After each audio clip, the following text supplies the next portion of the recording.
വിശ്വാസനായകന പൂർത്തി വരുത്തുന്നിൻ യേശുവിങ്കൽ വചനപാത വചനപാത വചനപാത.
നിരുപമപ്രഭയണിഞ്ഞിരുന്നവൻ പഴം തുണി ധരിച്ചതും ചെറിയ സംഗതിയോ.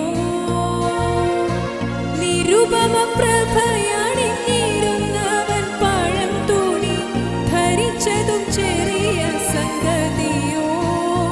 ദൈവകരുണയിൻ ധനമാഹാത്മ്യം നാവാൽ വർണ്യമോ. ദൈവകരുണയിൻ ധനമാഹാത്മ്യം.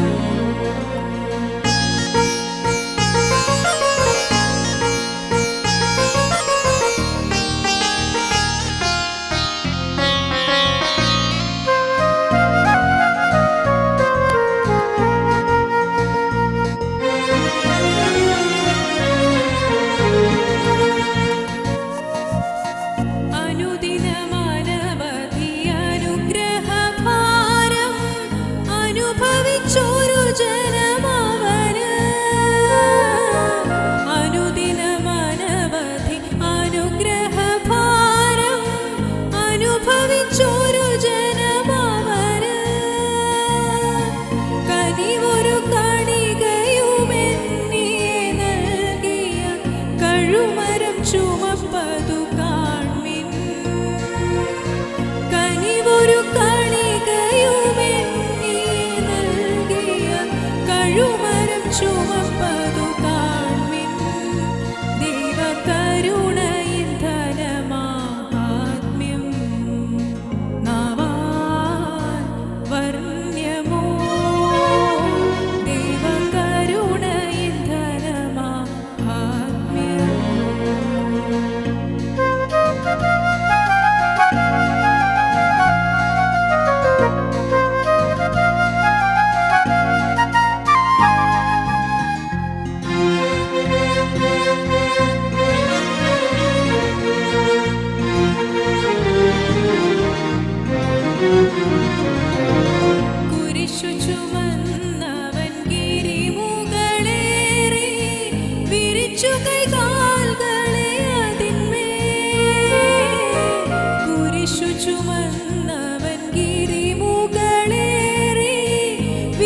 ഇരുകൈകാൽകളെ അതിന്മേൽ ശരിക്കിരുമ്പാണികൾ തറപ്പതിനായതും സ്മരിക്കുകിൽ വിസ്മയനീയം.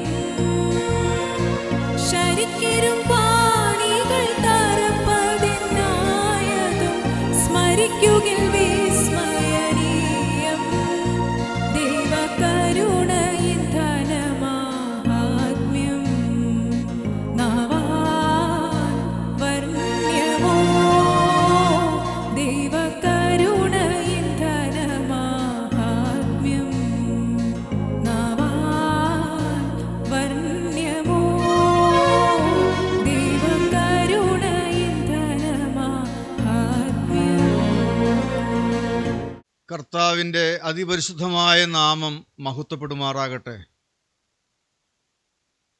ലൂക്കോസിൻ്റെ സുവിശേഷം 1-ാം അധ്യായം 78 79 വാക്യങ്ങൾ നാം ഇപ്രകാരം വായിക്കുന്നു. ഇരുളിലും മരണനിഴലിലും ഇരിക്കുന്നവർക്ക് പ്രകാശിച്ചു.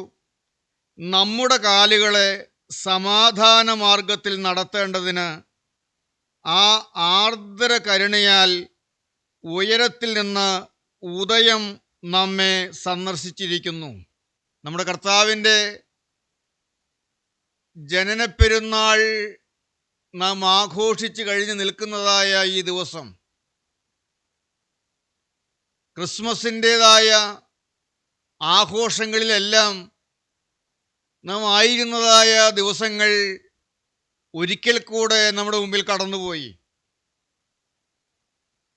നമ്മുടെ ആയുസ്സിനോട് ഒരു വർഷം കൂടെ ചേർക്കുവാൻ ദൈവം ഭാഗ്യം തന്നു. ഇനിയും ഒരു പുതുവർഷത്തിലേക്ക് പ്രവേശിക്കുന്നതിന് വേണ്ടി നാം തയ്യാറെടുത്തുകൊണ്ടിരിക്കുന്നതായ നാളുകളിലാണ് നാം ഇപ്പോഴായിരിക്കുന്നത്. ഈ 2024 ആണ്ടിൻ്റെ അവസാന ദിവസങ്ങളിലേക്ക് നാം കടന്നു വന്നിരിക്കുകയാണ്. നമ്മുടെ കാലുകളെ സമാധാന മാർഗത്തിൽ നടത്തുവാൻ നമ്മുടെ ഉള്ളിൽ ഉരുവായ ക്രിസ്തു മതിയായവനാണ്. ഈ ആണ്ടിലെ ക്രിസ്മസ് ആഘോഷിച്ചതായ നമ്മുടെ ഉള്ളിൽ വാസ്തവമായും ക്രിസ്തു ഉരുവായ ഒരു അനുഭവമുണ്ടെങ്കിൽ, നാം യേശുവുള്ളവരായി തീർന്ന ഒരു അനുഭവമുണ്ടെങ്കിൽ, അന്ന് കർത്താവിനെ പിറന്നു വീഴുവാൻ ഇടം കിട്ടിയില്ല.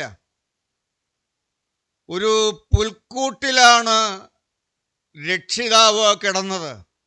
പരമദരിദ്രനായി അവൻ കിടന്നു. കൃപയാണത്. ഇന്ന് യേശുവിന് ഇടമില്ലാതെ വരരുത്.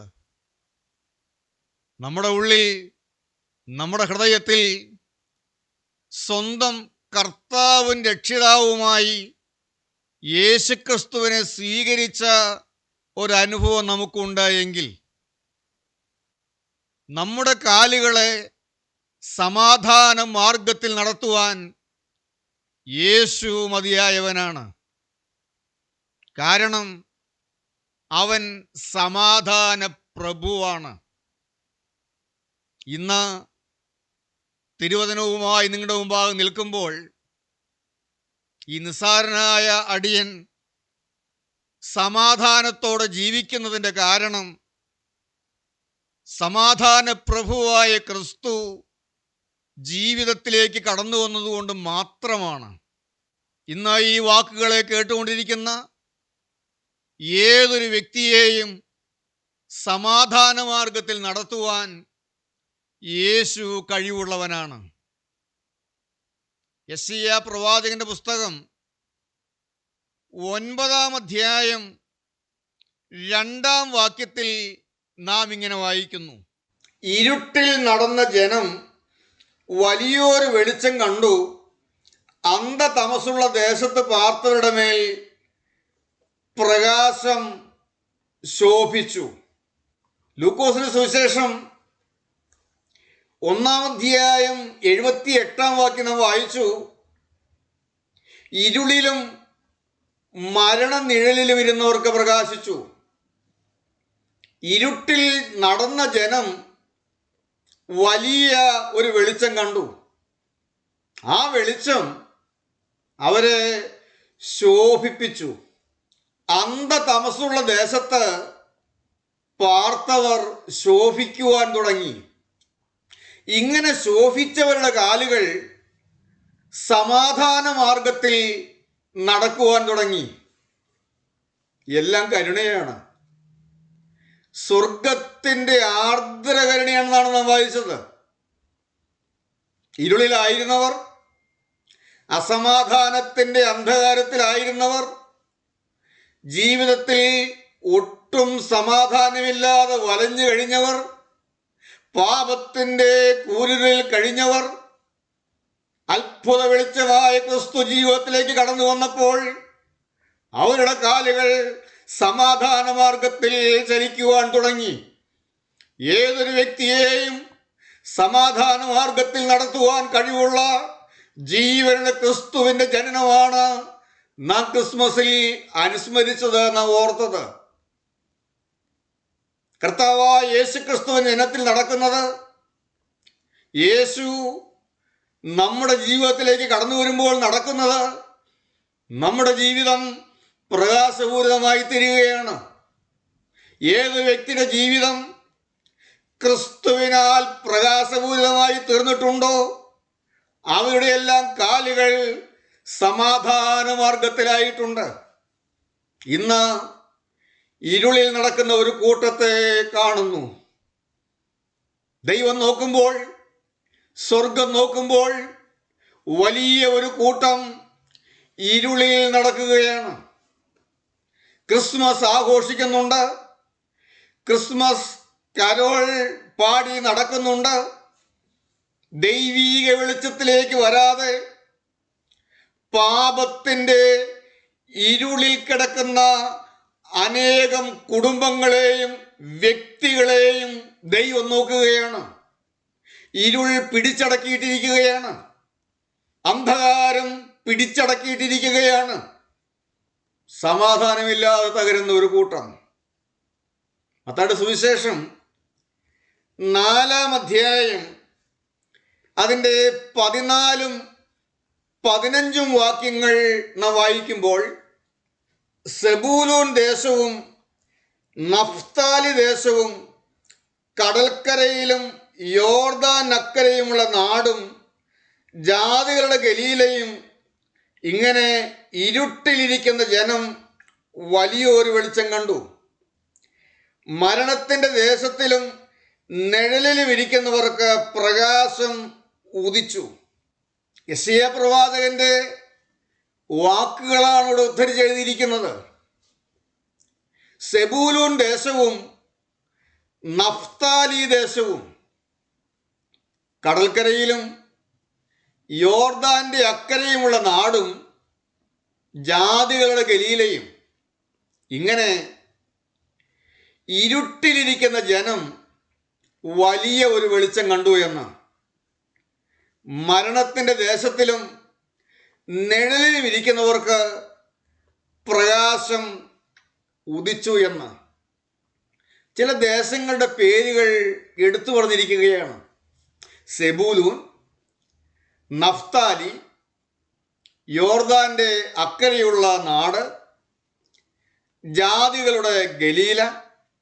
ഈ ദേശങ്ങളെല്ലാം ഇരുട്ടിലായിരുന്നു. ഇരുളാണ്ട നാടുകൾ, ഇരുട്ടിലാണ്ട് കിടക്കുന്ന ദേശങ്ങൾ. നമ്മുടെ ദേശത്തിൻ്റെ പേര് ഇതിനോട് ചേർക്കാൻ പറ്റുമോ? നമ്മുടെ ഭവനം ഇതിനോട് ചേർക്കാൻ പറ്റുമോ? നമ്മുടെ ജീവിതം ഇതിനോട് ചേർക്കാൻ പറ്റുമോ? ഇരുട്ടിലാണോ ജീവിതം? അന്ധകാരത്തിലാണോ കിടക്കുന്നത്? ഈ ദേശങ്ങളെല്ലാം പ്രകാശിച്ചു. ഈ ദേശങ്ങളിലെല്ലാം വലിയ ഒരു വെളിച്ചം വന്നു. അവരെല്ലാം ഒരു വലിയ വെളിച്ചം കണ്ടു. എപ്പോഴാണ്? ആ ഇരുളിൽ കിടന്ന നാട് പ്രകാശിക്കാൻ തുടങ്ങിയത് എപ്പോഴാണ്? യേശു അവിടെ ചെന്ന് പാർത്തപ്പോൾ. നാം അങ്ങനെയാണ് വായിക്കുന്നത്. മത്തായിയുടെ സുവിശേഷം 4-ാം അധ്യായത്തിൻ്റെ 12-13 വാക്യങ്ങൾ, യോഹന്നാൻ തടവിലായി എന്ന് കേട്ടാറ് അവൻ യേശു ഗലീലയ്ക്ക് വാങ്ങിപ്പോയി. നസറേത്ത് വിട്ട് സെബൂലൂന്റെയും നഫ്താലിയുടെയും അതിരുകളിൽ കടൽക്കരയുള്ള കഫർന്നഹൂമിൽ ചെന്ന് പാർത്തു. അപ്പോഴാണ് ആ നാട് വെളിച്ചമായി മാറിയത്. എന്താണ് ഇതിൻ്റെ അർത്ഥം? കർത്താവായ യേശുക്രിസ്തു ജീവിതത്തിൽ വന്ന് പാർത്താൽ ജീവിതം പ്രകാശപൂരിതമായി തീരും. ജീവനുള്ള ക്രിസ്തു ജീവിതത്തിൽ വന്ന് വസിച്ചാൽ ഏതു ജീവിതവും പ്രകാശപൂരിതമായി തീരും. കാരണം ഈ യേശു ലോകത്തിലേക്ക് വരുന്ന ഏതു മനുഷ്യനെയും പ്രകാശിപ്പിക്കുന്ന സത്യവെളിച്ചമാണ്. യോഹന്നാന്റെ സുവിശേഷം 1-ാം അധ്യായം 9-ാമത്തെ വാക്യത്തിൽ നാം അങ്ങനെയാണ് കാണുന്നത്. അവിടെ ഇങ്ങനെ പറയുന്നു, ആ സത്യവെളിച്ചം ഇന്നും ലോകത്തിലേക്ക് വന്നുകൊണ്ടിരിക്കുന്നു എന്ന്. ഏതു മനുഷ്യനെയും പ്രകാശിപ്പിക്കുന്ന ആ സത്യവെളിച്ചം ഇന്നും ലോകത്തിലേക്ക് വന്നുകൊണ്ടിരിക്കുന്നു. ഇന്ന് ഈ വാക്കുകളെ കേട്ടുകൊണ്ടിരിക്കുമ്പോൾ യേശു താങ്കളുടെ കുടുംബത്തിൽ പാർത്താൽ ഇരുളെല്ലാം മാറും. സ്നേഹത്തിൻ്റെയും സമാധാനത്തിൻ്റെയും സന്തോഷത്തിൻ്റെയും വെളിച്ചം കൊണ്ട് വീട് നിറയാൻ തുടങ്ങും. എന്തെല്ലാം വിധത്തിലുള്ള ഇരുട്ടുകളാണ് മാറിയത്? മദ്യപാനത്തിൻ്റെ ഇരുട്ട് മാറിയവരില്ലേ? ആത്മഹത്യ പ്രവണതയുടെ ഇരുട്ട് മാറിയവരില്ലേ? കോപം, വാശി, വൈരാഗ്യം എന്നിങ്ങനെയുള്ളതായ ഇരുട്ടുകൾ ജീവിതത്തിൽ നിന്ന് മാറിപ്പോയവരില്ലേ? പ്രേമം, പുകവലി, അഴുക്ക് കൂട്ടുകെട്ടുകൾ, വാശി, വഴക്ക്, ഇഷ്ടക്കേട്, നീരസം, ഇങ്ങനെ പാപത്തിൻ്റെ എല്ലാ അന്ധകാരവും ഉള്ളത്തിൽ നിന്ന് മാറ്റുവാനാണ് യേശു വന്നത്. ഒറ്റക്കാര്യം മാത്രം, നമ്മുടെ വീട്ടിൽ യേശു പാർക്കണം. നമ്മുടെ ജീവിതം യേശു വസിക്കുന്ന ഒരു ജീവിതമായി മാറണം. നാം അവൻ്റെ മന്ദിരമായി തീരണം. രാജതനൂജൻ മേവുമതാം മണിമന്ദിരമായി നമ്മുടെ ജീവിതം മാറണം.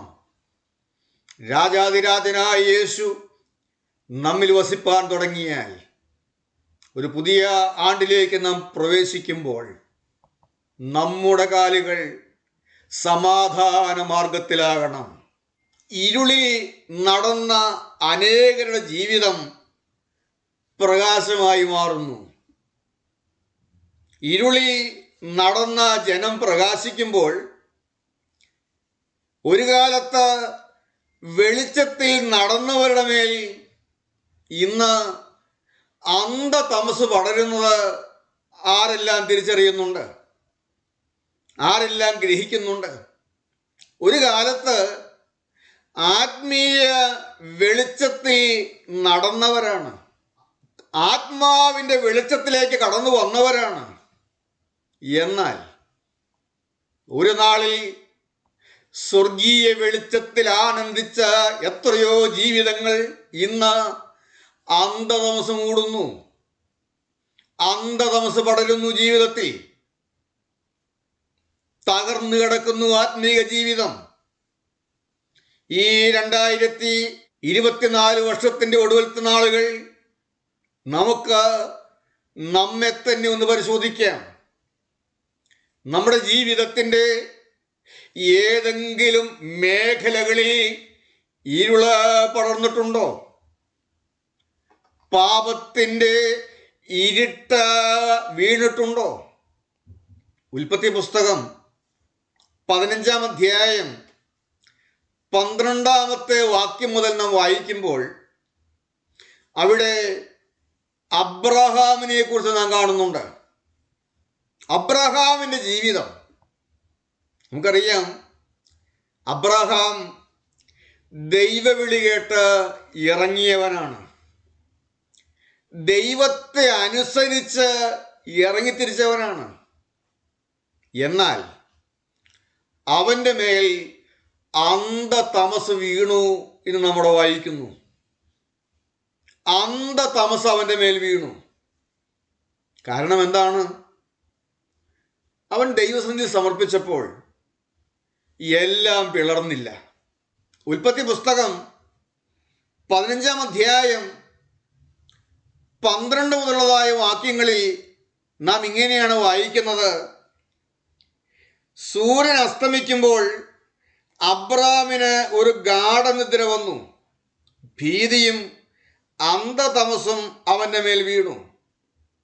അപ്പോൾ അവൻ അബ്രഹാമിനോട്, നിന്റെ സന്തതി സ്വന്തമല്ലാത്ത ദേശത്ത് 400 സംവത്സരം പ്രവാസികളായിരുന്ന ആ ദേശക്കാരെ സേവിക്കും, അവർ അവരെ പീഡിപ്പിക്കുമെന്ന് നീ അറിഞ്ഞുകൊള്ളുക. എന്താണ് സംഭവിച്ചത്? അന്ധതമസ് അവൻ്റെ മേൽ മൂടിയതിൻ്റെ ഫലമായി അവൻ എല്ലാം പിളർന്നു വയ്ക്കാത്തതിൻ്റെ ഫലമായി അവൻ്റെ യാഗവസ്തുവിൻ്റെ മേൽ തീയിറങ്ങാത്തതിൻ്റെ ഫലമായി അവൻ്റെ സന്തതികൾ അടിമകളായി പോകാനിടയായി. ഓർക്കണം, തലമുറകൾ അടിമത്വത്തിലേക്ക് പോകുവാനിടയായി. നമ്മുടെ ജീവിതം അന്ധതമസ് മൂടുവാനിടയായാൽ നമ്മുടെ മക്കളെ പിശാച് അടിമകളാക്കും. അന്ധത മൂടുന്ന ജീവിതങ്ങൾ, പാപത്തിൻ്റെ അന്ധതമസ്. അബ്രഹാമിൻ്റെ തലമുറകൾ അടിമകളായി മാറുവാനിടയായി. ഈ 2025-ാം ആണ്ടിലേക്ക് നാം കാലെടുത്ത് വയ്ക്കുമ്പോൾ നാം ആരെല്ലാം ആഗ്രഹിക്കുന്നുണ്ട്, എൻ്റെ ജീവിതത്തിൽ നിന്ന് എല്ലാ അന്ധകാരവും മാറണമെന്ന്. ഒറ്റ മാർഗമേ ഉള്ളൂ. ഇരുട്ട് മാറണമെങ്കിൽ വെളിച്ചം വരിക. വേറെ എന്തെല്ലാം നാം ചെയ്താലും ഇരുട്ട് മാറില്ല. എത്ര ഒച്ച വെച്ചാലോ ഭയഭീഷണിപ്പെടുത്തിയാലോ ഒന്നും ഇരുട്ട് മാറില്ല. ഇരുട്ട് മാറണമെങ്കിൽ വെളിച്ചം വരണം. വെളിച്ചം ക്രിസ്തുവാണ്, ലോകത്തിൻ്റെ വെളിച്ചമായവൻ, ഏതു മനുഷ്യനെയും പ്രകാശിപ്പിക്കുന്ന സത്യവെളിച്ചമായവൻ. ഈ വെളിച്ചം ജീവിതത്തിലേക്ക് വന്നാൽ നമ്മുടെ കാലുകൾ സമാധാന മാർഗത്തിൽ നടക്കാൻ തുടങ്ങും. 2025-ലേക്ക് നാം കടക്കുമ്പോൾ, ഒരു പുതുവർഷത്തിലേക്ക് നാം പ്രവേശിക്കുമ്പോൾ നാം ആരെല്ലാം ആഗ്രഹിക്കുന്നുണ്ട്, നാം ആരെല്ലാം കൊതിക്കുന്നുണ്ട്, എൻ്റെ ജീവിതത്തിൽ നിന്ന് എല്ലാ പാപങ്ങളും ഒന്ന് മാറ്റിക്കളഞ്ഞ്, എല്ലാ കൊള്ളരുതായ്മകളൊന്ന് മാറ്റിക്കളഞ്ഞ്, അഴുതായികളെല്ലാം ഒന്നങ്ങ് നീങ്ങിപ്പോയി ജീവനുള്ള ക്രിസ്തുവിൻ്റെ വിശുദ്ധിയുടെ വെളിച്ചത്താൽ, ആ പ്രകാശത്താൽ ഞാൻ പ്രകാശപൂരിതമായി മാറണമെന്ന്, അന്ധതയുള്ള ദേശത്തിന് മേൽ ശോഭിക്കുന്ന വെളിച്ചമേ എൻ്റെ മേലൊന്ന് പ്രകാശിക്കണമേ എന്ന് പിതാക്കന്മാർ പ്രാർത്ഥിക്കാൻ പഠിപ്പിച്ചു. കാന്തിയ ഞങ്ങളെ നീ താതൻ കതിരെ ശോഭിപ്പിക്കുന്നു. നമുക്ക് ആ ഗീതം ഒന്ന് പാടിക്കേൾക്കാം. വെളിവ് നിറഞ്ഞൊരീശോ നിൻ വെളിവാൽ കാണുന്നു. വെളിവു നിറഞ്ഞോരീശോ നിൻ വെളിവാൽ കാണുന്നു. വെളിവിയടിയാരഖില ധാരമതാം വെളിവും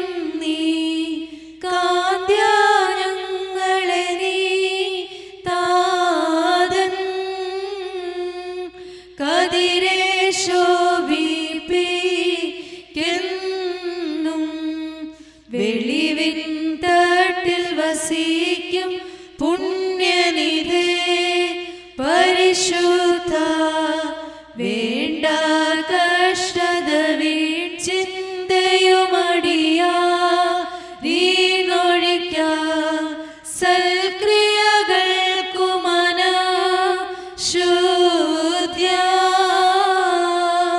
സംഗതി വരണേ ഞങ്ങൾക്ക്.